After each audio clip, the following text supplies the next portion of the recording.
Hi everyone, it's Bretta from runforfoot.com, and today I'm going to be doing a minimalist running shoe review on the Skora Fit minimalist running shoe. If you have wide feet and if you love running in the winter, the Skora Fit minimalist running shoe is really a phenomenal running shoe for forefoot runners because it's comfortable with its wide toe box, which really sets the aesthetic tone for allowing toe spreading, which is deeply important for balance and helping out with impact absorption, which in turn protects the lower leg from injury.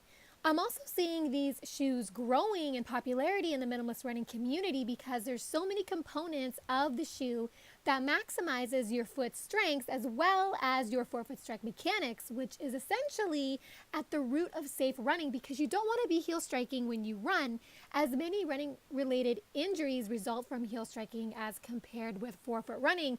This is why forefoot running is the best approach to running injury-free, and at the same time, forefoot running allows for significant performance gains.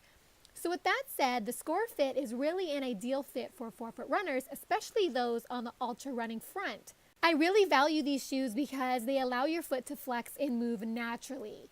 The Skora Fit are great for cooler climates, and I think all too often, most minimalist running shoes don't really have a great deal of thermal protection, which is unfortunate because there's nothing more beautiful and pleasing than running in the winter.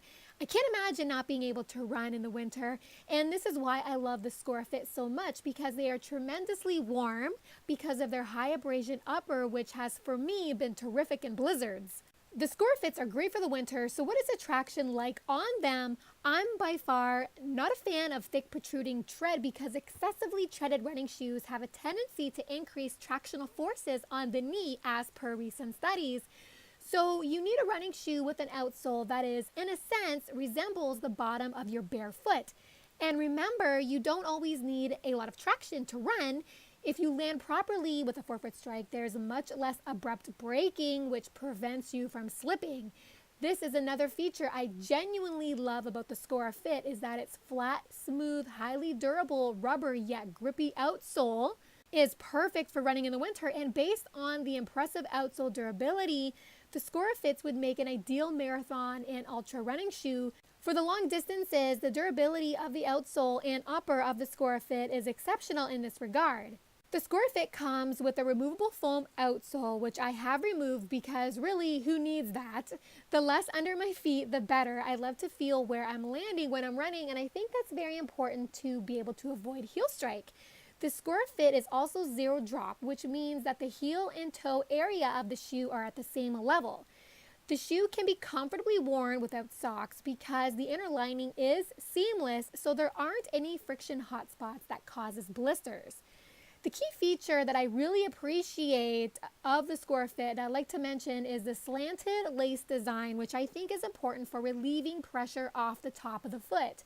Most often, runners complain of top of foot pain, which is often attributed to the laces that are being tied too tightly. And I think the slanted lace design fixes that problem just because the laces on the Skora Fit travel away from the midline of the foot. So I really think you can avoid top of foot pain problems in these shoes. I also love that the collar and the tongue of the Skora Fit has extra padding, which makes for a more comfortable plush fit.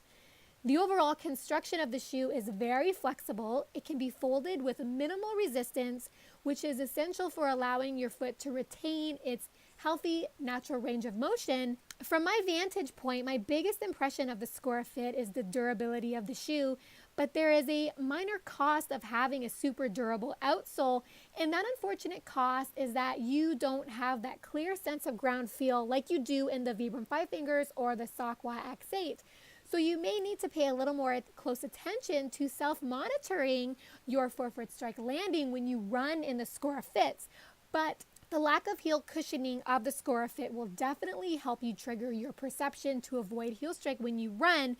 But getting back to ground feel of a minimalist running shoe, you have to understand that with increasing durability comes a potential loss of ground feel.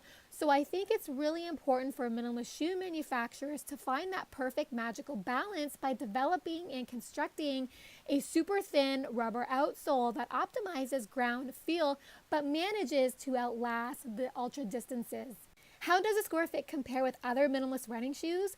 Well, the Skora Fit has less ground feel than the Vibram Five Fingers, than the Sakwas, and the Puma H Streets, but the Skora Fits are very similar to the Saucony Hattori, which I have recently reviewed on my YouTube channel. But nonetheless, I have had no problems with maintaining my forefoot strike running style because I think the outsole is still thin enough to allow for impressionable sensations of your forefoot strike landing. And I think the overall design of the Skora Fit really helps guide you away from heel striking during running. I think for me, the most important aspect of the Skora Fit is that I wear these shoes very comfortably and warmly in the winter. And based on all the rave reviews of the Skora line of minimalist running shoes, this brand has been really well received in the running community, particularly the minimalist running community, and rightfully so, because these shoes do anatomically complement the human foot and are well designed to discourage heel striking, making them a very relevant minimalist shoe for forefoot running. So if you've enjoyed this minimalist running shoe review, please head on over to my blog, runforfoot.com, where you also find more reviews and recommendations on the perfect minimalist running shoes for forefoot running. You will also find tips on how to run forefoot, as well as why strike running is so detrimental to your health. And I also have tips on barefoot running. And don't forget to subscribe to my YouTube channel to stay updated on all the latest research regarding biomechanics. And have fun out there on the roads. Bye for now.